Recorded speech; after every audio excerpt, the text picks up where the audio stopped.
Muy bien, entonces hablemos sobre las neoplasias hepáticas.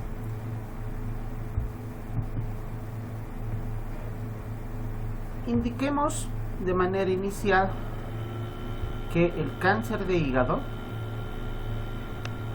es una patología como cualquier otra neoplasia en la cual las células hepáticas pierden el control, crecen anormalmente, aumentan en tamaño, se altera el funcionamiento metabólico normal que deberían tener los hepatocitos y conforme van aumentando, van creciendo en tamaño, van formando los tumores. Una célula normal del hígado se convierte en célula tumoral gracias a mutaciones en el ADN. Y estas células hepáticas tumorales tienen la capacidad de metastizar a través de la sangre o de la circulación linfática. Y conforme lleguen a otros segmentos corporales, se producirá un crecimiento tumoral en forma de una metástasis. El cáncer hepático más común es el hepatocelular, que también se denomina hepatocarcinoma o hepatoma. Estos son los términos con el cual vamos a denominar a este tipo de neoplasia, que es la más común. Los tumores podemos dividirlos en benignos y malignos. Los tumores malignos son primarios, o sea que se originan en el hígado, o son metastásicos, que se han formado en otro lugar del organismo y llegan a través de la circulación sanguínea o circulación linfática hacia el hígado, formando un tumor metastásico. La mayor parte de los tumores son metastásicos, pero también se tienen neoplasias primarias de hígado que conforman también el grupo de los tumores malignos.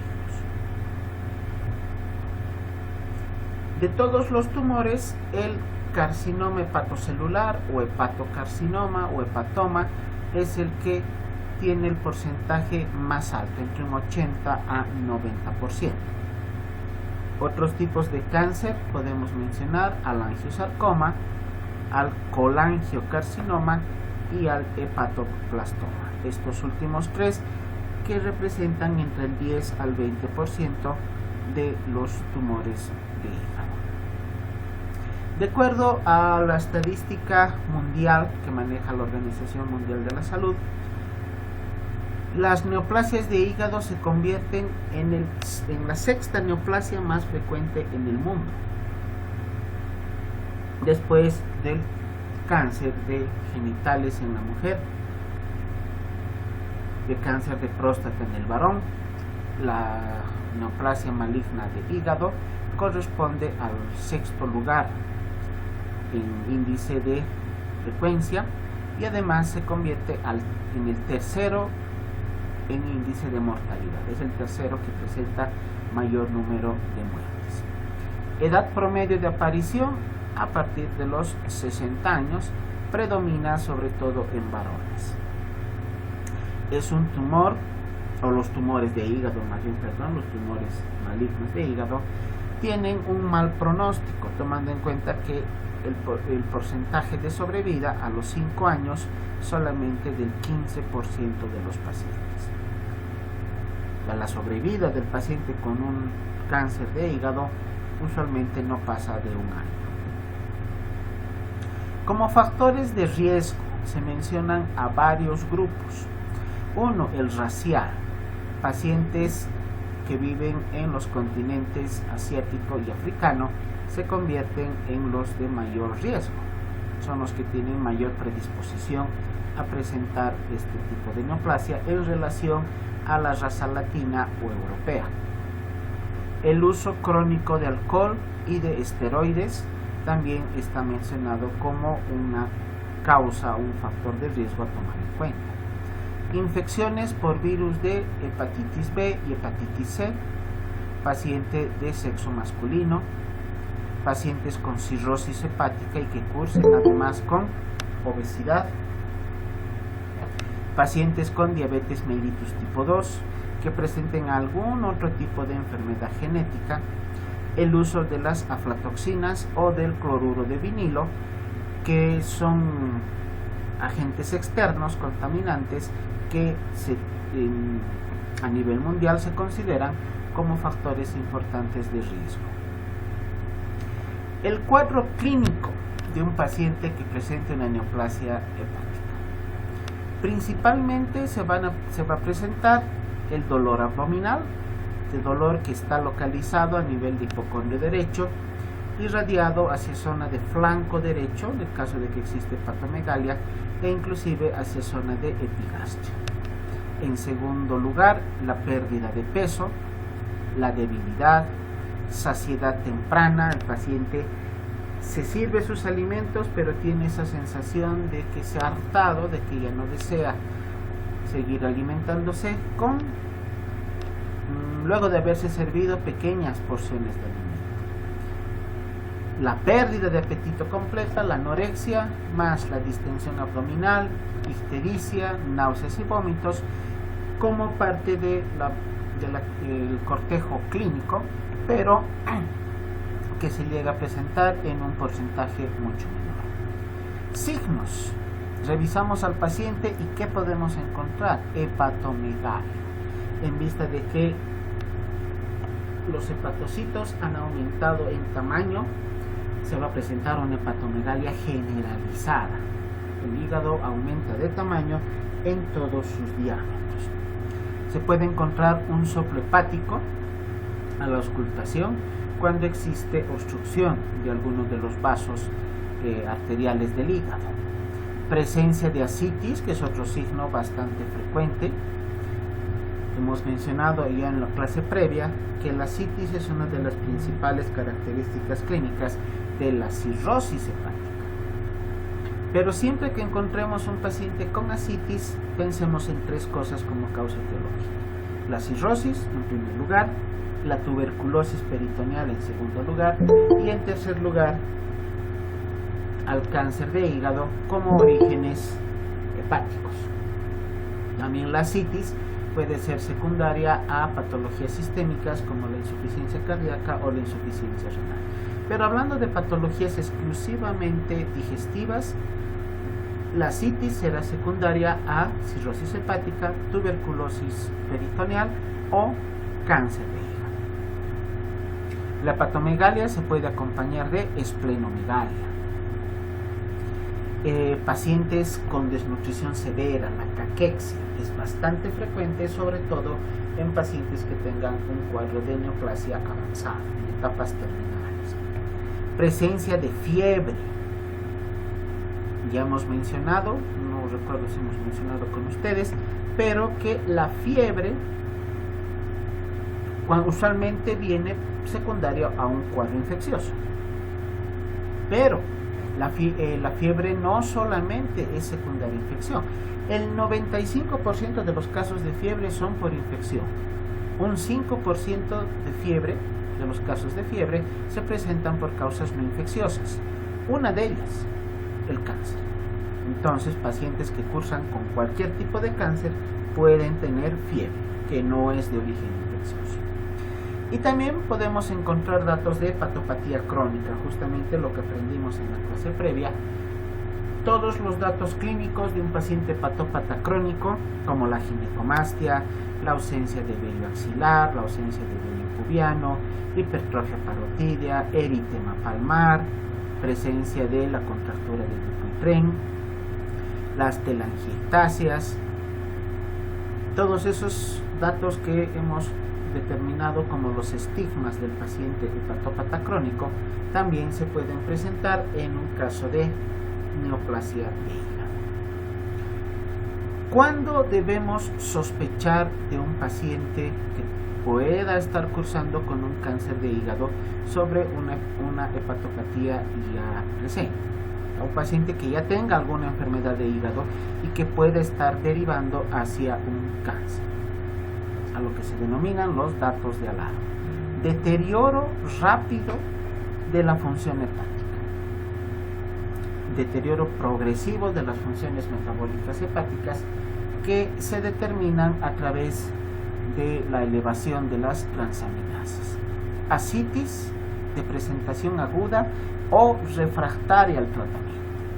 Esta ascitis que se controla a través de una paracentesis, una punción que se realiza en el abdomen para sacar el líquido, ¿no? Para drenar el líquido de cavidad abdominal, igual que se hace la toracocentesis en un caso de derrame pleural. Para la ascitis el tratamiento es la paracentesis. Además de la utilización de diuréticos.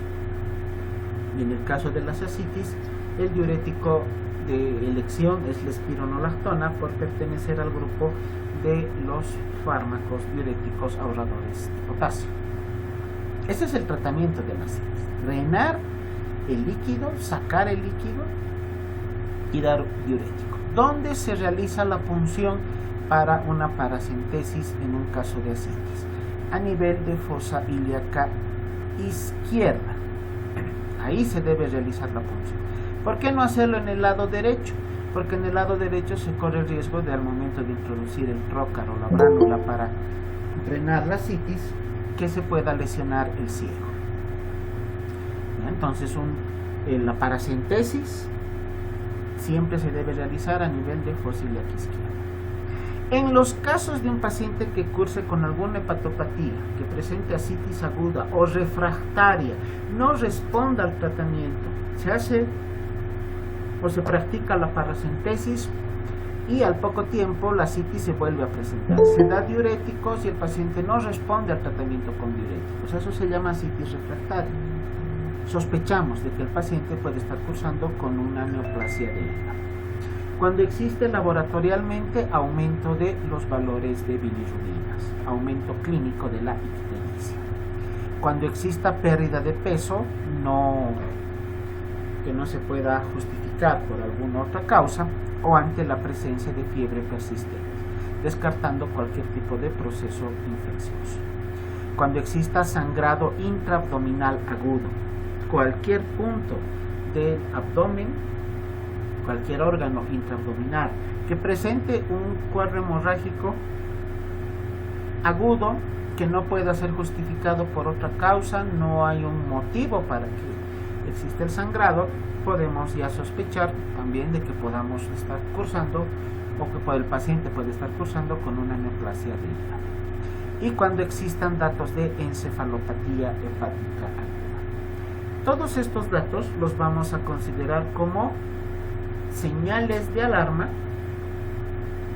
a las cuales el médico debe darles la importancia necesaria y realizar el descarte correspondiente a través de un buen examen semiológico, realización de estudios complementarios, laboratoriales y de gabinete para poder descartar que el paciente puede estar cursando con una neoplasia de hígado sobre una hepatopatía ya previa.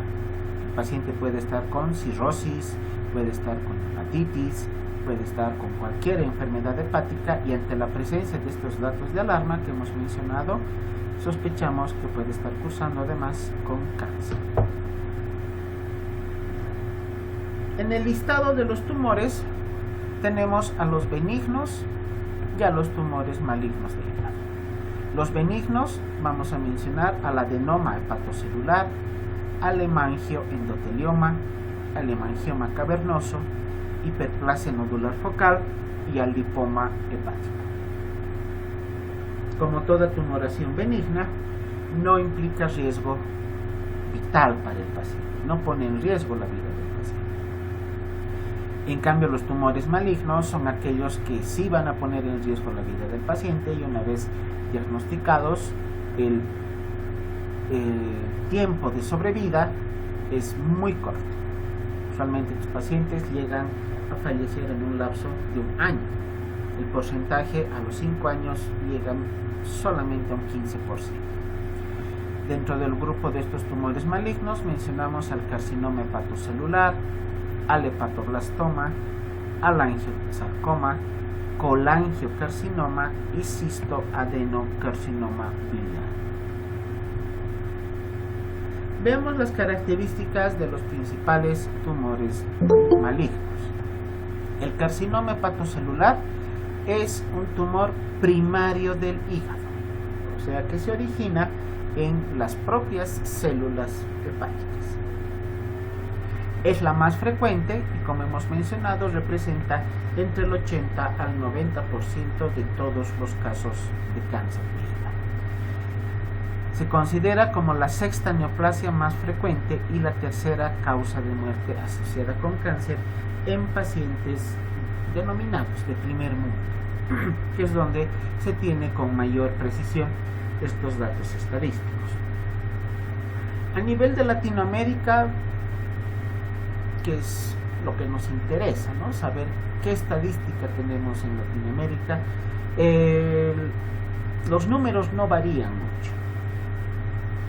El cáncer de hígado, el carcinoma hepatocelular, es una de las primeras neoplasias de todo el aparato digestivo, no la primera, pero se encuentra entre las 3 primeras, y también considerada como una causa muy frecuente de muerte asociada a cáncer de tipo digestivo.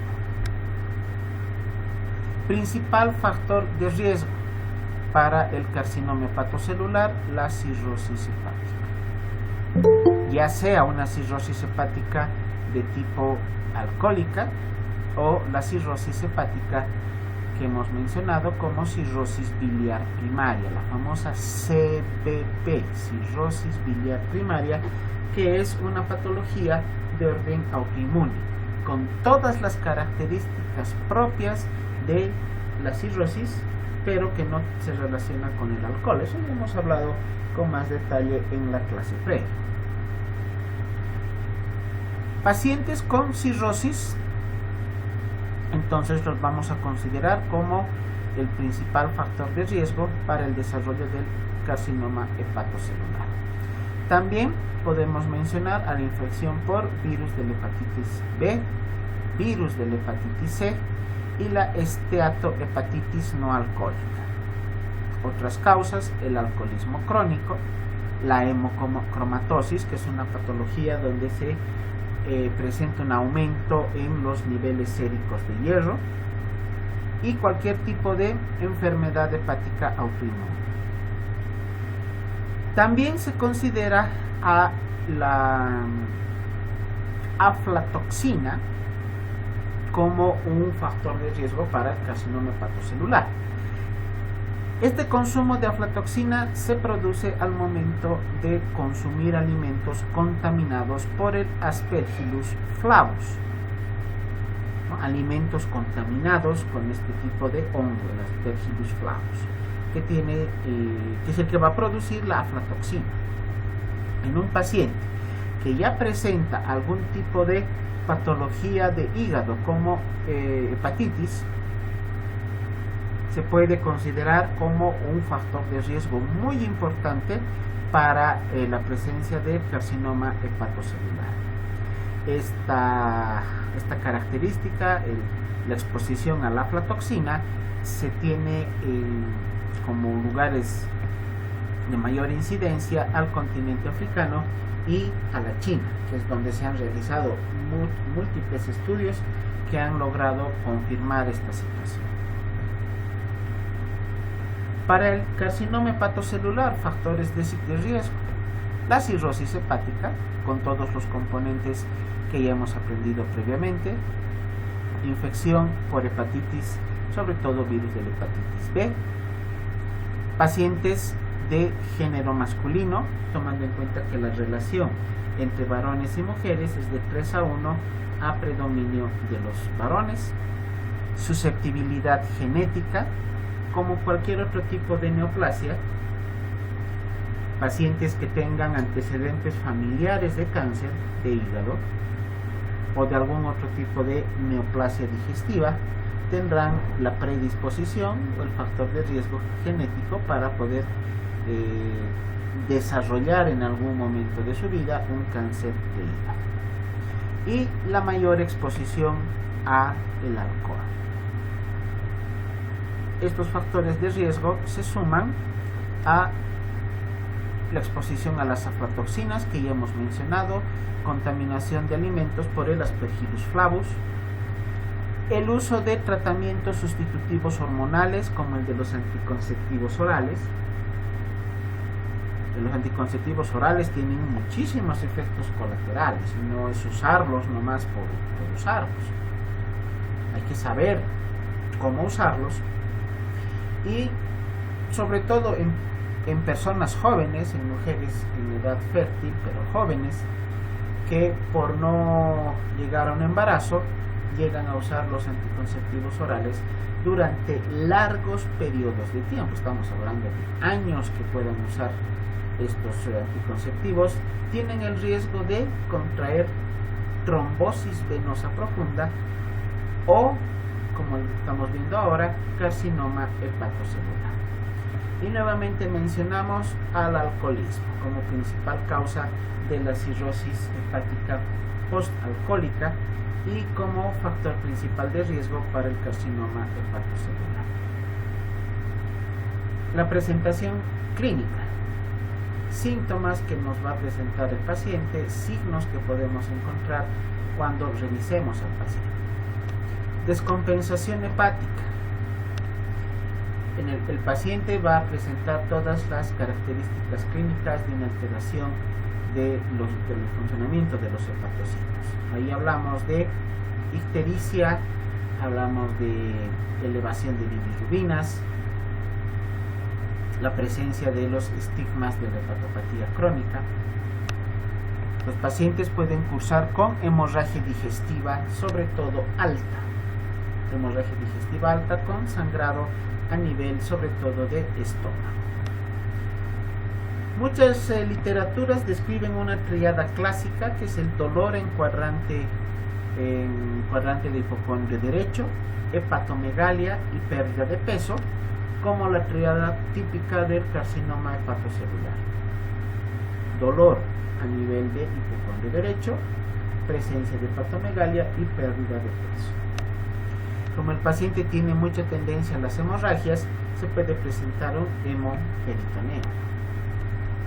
Se puede presentar el síndrome de Budd-Chiari, que lo vamos a describir posteriormente. Ictericia obstructiva, presencia de algún tipo de obstrucción al drenaje biliar a nivel de colédoco.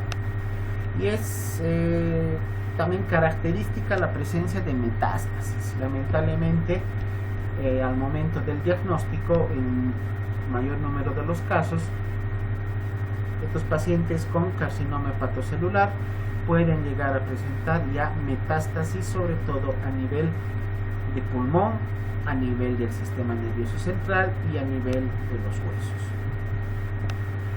huesos. Como manifestaciones extrahepáticas más importantes, la presencia de hipoglicemia, aumento en el número de eritrocitos, lo que conocemos como eritrocitosis o policitemia, hipertensión arterial sistémica.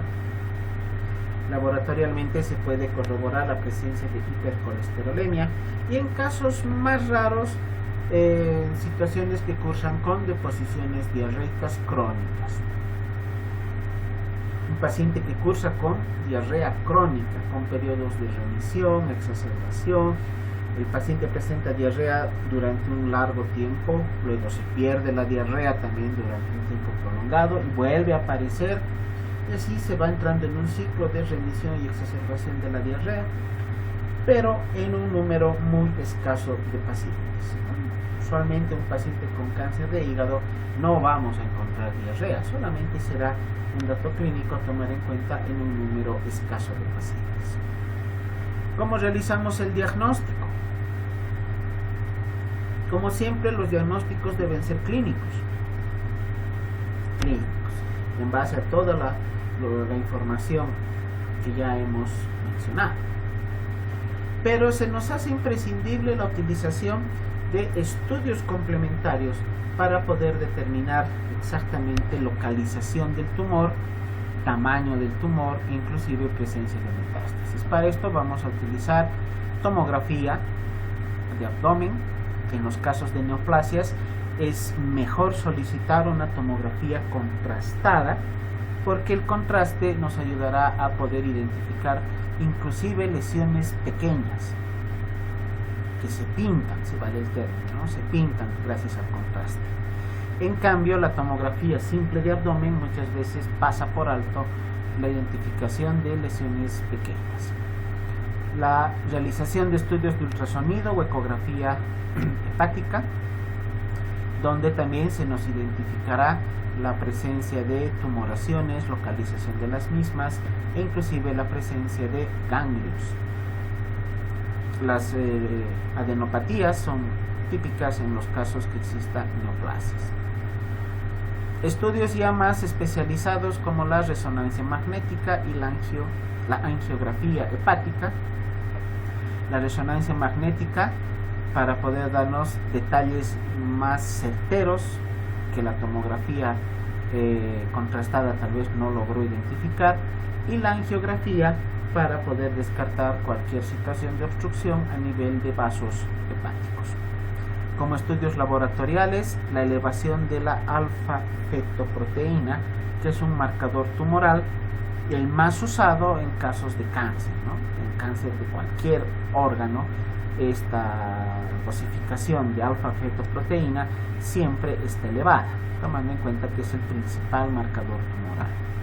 Y en última instancia, para poder determinar el tipo de neoplasia, el tipo de cáncer, la toma de biopsia hepática más la realización del estudio correspondiente de anatomía patológica. ¿Cómo se realiza el tratamiento? Tratamiento curativo para un paciente con cáncer no hay.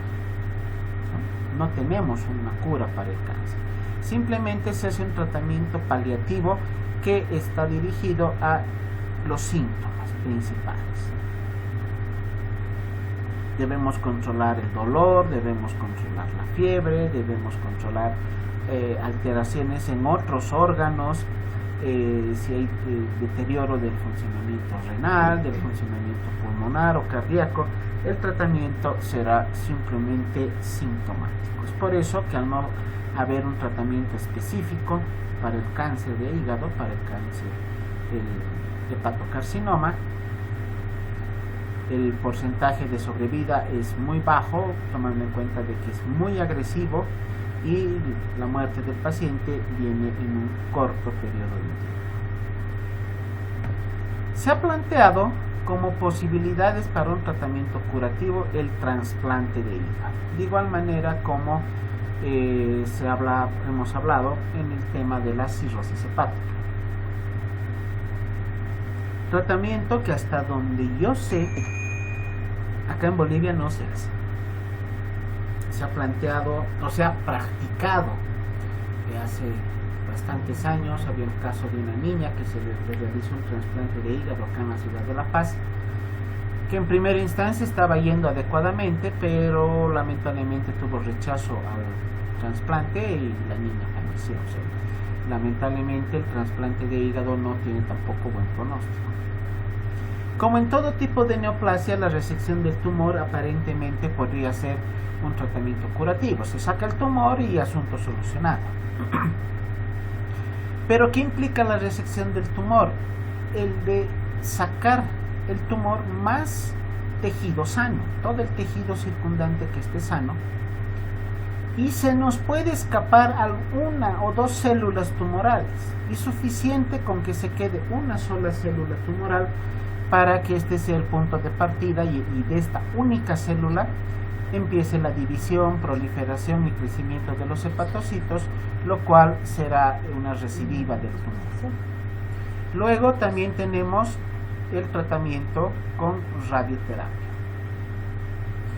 Tratamiento radioterápico también en varias literaturas se describe como un tratamiento que tiene relativa positividad para la remisión sintomatológica, inclusive remisión parcial en cuanto al tamaño de la neoplasia, pero no he logrado encontrar algún artículo o alguna bibliografía que indique curación completa luego de un tratamiento con radioterapia. El tratamiento paliativo está ahora en en la actualidad tenemos descritos la utilización de algunos fármacos como el sorafenib, que de alguna manera trata de disminuir la proliferación de los hepatocitos y el aumento de la acción de los hepatocitos, de su función fisiológica, pero de estos hepatocitos que ya son parte de los tumores. Disminuimos el funcionamiento de los hepatocitos tumorales, pero al mismo tiempo también se disminuye el funcionamiento de los hepatocitos sanos. Por lo tanto, solo es un tratamiento paliativo. Puede aumentar un tiempo la sobrevida del paciente, pero de ninguna manera llegará a ser curativo. También se ha planteado la quimioembolización transarterial, que es un tratamiento que trata de evitar la metástasis de las células hepáticas, y la radioembolización con itrio 90 como también otro tipo de tratamiento paliativo, ninguno de ellos que se realizan acá en el medio, pero que también están descritos casos en los cuales de igual manera el porcentaje de sobrevida es lo único que se ha logrado mejorar, tal vez con un par de años, pero de todas maneras nuestro paciente llegará a fallecer. Como tratamiento sintomático, muy aparte de lo que significa el control de los síntomas, se tienen planteado el uso de estos fármacos, el bevacizumab, sunitinib y el erlotinib, como fármacos que van a inhibir el crecimiento y proliferación de los hepatocitos tumorales. Tal vez primera vez que escuchan el nombre de estos fármacos, hasta es difícil pronunciarlos, ¿no? Pero estos fármacos justamente no son conocidos en el medio porque no existen, no tenemos en el mercado farmacológico, tomando en cuenta el costo que tienen, y debemos antes de utilizarlos ver riesgo-beneficio. ¿Será prudente, será necesario someter al paciente a este tratamiento tomando en cuenta el costo que tiene y que lamentablemente vamos a simplemente disminuir en algo la proliferación del tumor y la agresividad del tumor? Inclusive utilizando este tipo de tratamiento no vamos a lograr que el paciente tenga un mayor porcentaje de sobrevida. El hepatoblastoma, otro tipo de neoplasia más común en niños, en lactantes.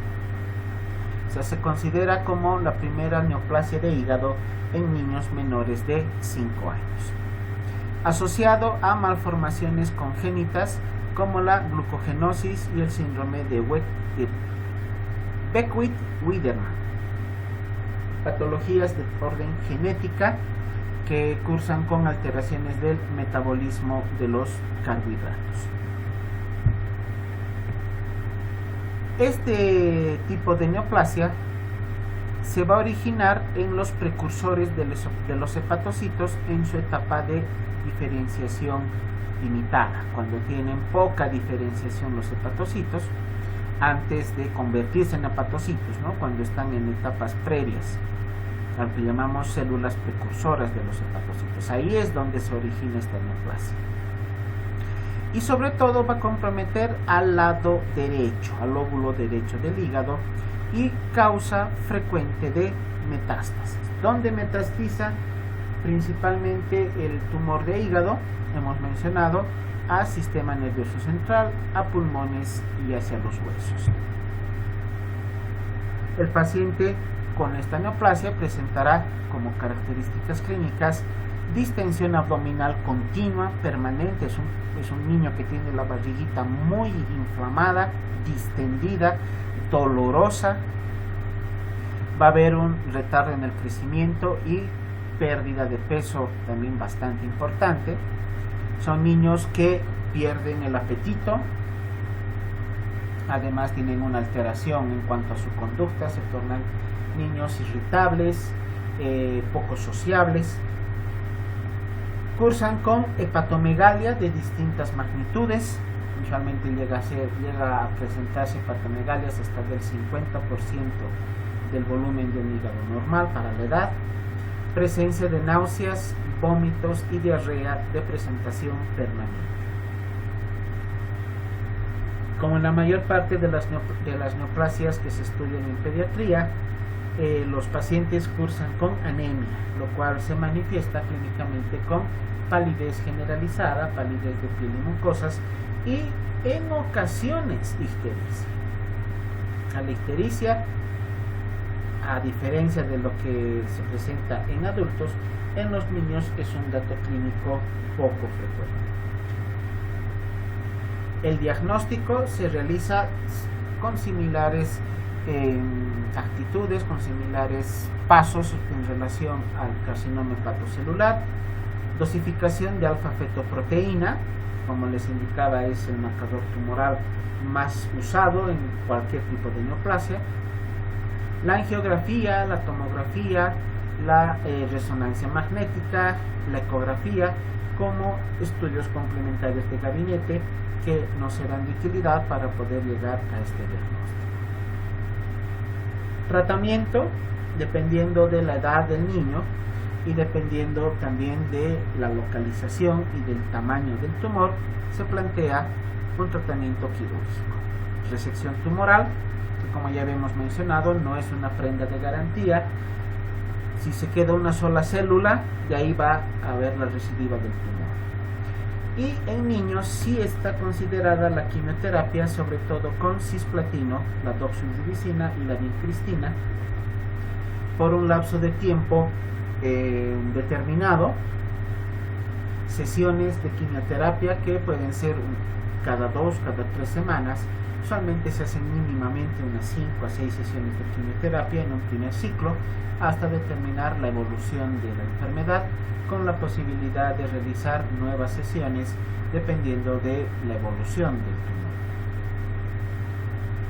Me acuerdo en el hospital del niño, cuando hacía mi internado, teníamos un caso de una neoplasia, no de hígado, pero sí abdominal, de estómago, y este niño estaba en tratamiento con quimioterapia y venía a sus quimioterapias en varias sesiones, y es una situación dramática ver a un niño con cáncer, ¿no? Es terrible, le rompe el corazón a cualquiera ver a un niño cómo sufre con la quimioterapia, porque es muy agresiva. Sabemos que daña también las células sanas y que se puede presentar deterioro funcional en otros órganos. Y un niño con cáncer de hígado a temprana edad no supera usualmente los 5 años. Angiosarcoma, otro tipo de tumor que es de tipo mesenquimatoso, que se origina en el endotelio de los vasos del hígado, de los vasos sanguíneos. En la pared de los vasos es donde se va a originar este tumor, por eso se llama angiosarcoma. También se conoce como hemangioendotelioma o sarcoma de células de Kupffer, por la característica histológica que tiene el tumor. Se asocia a la exposición a cloruro de vinilo en lugares donde se utilice este compuesto, para que más o menos tengamos una idea. El material que se utiliza para la elaboración, o se utilizaba, ¿no? Ahora ya no se usa, que se utilizaba para la elaboración de los tanques de agua de Duralit, para las tejas Duralit, estaban en base a cloruro de vinilo. Ahora los tanques de agua son plásticos, uno por el costo, ¿no? Y otro justamente porque la exposición a estos materiales era el que originaba no solamente este tipo de neoplasia, también estaba relacionada con tumores pulmonares, con tumores malignos pulmonares. El diagnóstico para cualquier tipo de cáncer, ¿qué debemos solicitar? Ya sea que estemos ante un carcinoma hepatocelular, un hepatoma, un angioma hepático, las pruebas de función hepática que ya hemos mencionado en una clase, sabemos cuáles son estas pruebas, y de ellas sobre todo la que nos orienta hacia un paciente con neoplasia es la fosfatasa alcalina. Hemos mencionado, hagamos un recuerdo rápido, que la fosfatasa alcalina es un marcador, bueno, es una prueba de función hepática, pero que se utiliza como un marcador en casos de obstrucción de la vía biliar. Es parte de lo que conocemos como patrón obstructivo. Pero no solamente se van a elevar o se va a elevar la fosfatasa alcalina en caso de una coledocolitiasis, también en casos de cáncer. La alfa-fetoproteína, que le hemos mencionado en prácticamente todos los tipos de cáncer, que es el marcador tumoral más usado, valores elevados de alfa-fetoproteína estarán presentes en todos los tipos de neoplasia. Y también debemos verificar cómo se encuentra el coagulograma. Ya hemos dado una explicación también amplia respecto al tiempo de protrombina, su acción a nivel del coagulograma y por qué se encuentra alterado cuando existen patologías hepáticas. En los casos de cáncer también encontraremos alteración en el coagulograma. El diagnóstico, repetimos, estudios complementarios de gabinete, la ecografía abdominal, la tomografía contrastada, eso sí, no se olviden, no nos sirve de mucho una tomografía simple, pero sí una tomografía de abdomen contrastada, la resonancia magnética y la angiografía, los 4 estudios principales de gabinete para el diagnóstico de tumores hepáticos. Y como diagnóstico definitivo, la biopsia. ¿Cómo se toma biopsia de hígado? Lo más sencillo es realizar una biopsia transcutánea o percutánea a nivel de la zona axilar media, en los últimos espacios intercostales. Podemos tomar este punto de referencia, o también a nivel de hipocondrio derecho cuando ya se tenga un hepatomegalia importante. Se coloca anestesia local, se hace un pequeño corte con un bisturí, se va divulsionando el tejido hasta pasar el tejido celular subcutáneo, la parte muscular, y ya vencidos todas esas capas que tiene la pared abdominal, se llega hasta el hígado, y a través de este orificio que hemos realizado se introduce un trocar para perforar la cápsula hepática y llegar hasta el parénquima hepático. Como es un órgano grande, es relativamente sencillo realizar la toma de una biopsia con el material correspondiente. Se toma la biopsia y se envía a anatomía patológica. Y el diagnóstico definitivo nos dará el patólogo, indicándonos qué tipo de tumor, qué tipo de células tumorales son las que están presentes en el paciente. No sé si han escuchado esta clasificación de Child-Pugh. Es una escala que nos ayuda a estadificar a los pacientes que tengan patología hepática, de patología crónica. En los casos de cirrosis y sobre todo en los casos de tumores podemos utilizar esta estadificación de Child-Pugh para poder determinar el grado de avance de la enfermedad y sobre todo la sobrevida que tenga el paciente. ¿Qué variables se utilizan? La citis, dosificación de bilirrubinas totales, albúmina, tiempo de protrombina y la presencia de encefalopatía hepática. Aquí vemos el puntaje que se le da a cada uno de estos parámetros, que va de 1 a 3. Si es que la citis es leve, ausente, leve o moderada, bilirrubinas menores a 2, entre 2 y 3, mayores a 3, la albúmina mayor a 3,5, entre 2,8 y 3,5 y menor a 2,8, tiempo de protrombina, cuántos segundos está elevada respecto al control, o sea, respecto a los 12 segundos que son usuales, el INR, el valor que nos reporta también el INR, y la presencia de encefalopatía hepática. En base a esto se da una puntuación donde tenemos, cuando se presenta puntaje de 5 a 6, la sobrevida después de un año al 100% y sobrevida a los 2 años del 85%. En el grado B, cuando ya existe un compromiso funcional bastante importante, puntaje llegará entre 7 a 9, se tiene en un año sobrevida del 80% y a los 2 años solamente 60%. Y en el grado C, el más delicado, el más complicado, tenemos ya una enfermedad hepática descompensada, donde el puntaje es entre 10 a 15, sobrevida al año al 45% y sobrevida a los 2 años solamente del 35%. Esta escala de Child-Pugh es bastante útil para poder estadificar adecuadamente a los pacientes que tengan la patología hepática, en este caso el cáncer de hígado, y poder dar un pronóstico. A mayor puntaje de Child-Pugh, la sobrevida será mucho menor. Cuando se tiene una enfermedad localizada solamente a nivel de hígado, la supervivencia a los 5 años puede ser hasta del 28% de pacientes. Cuando ya se tiene diseminación regional con presencia de adenopatías perilesionales,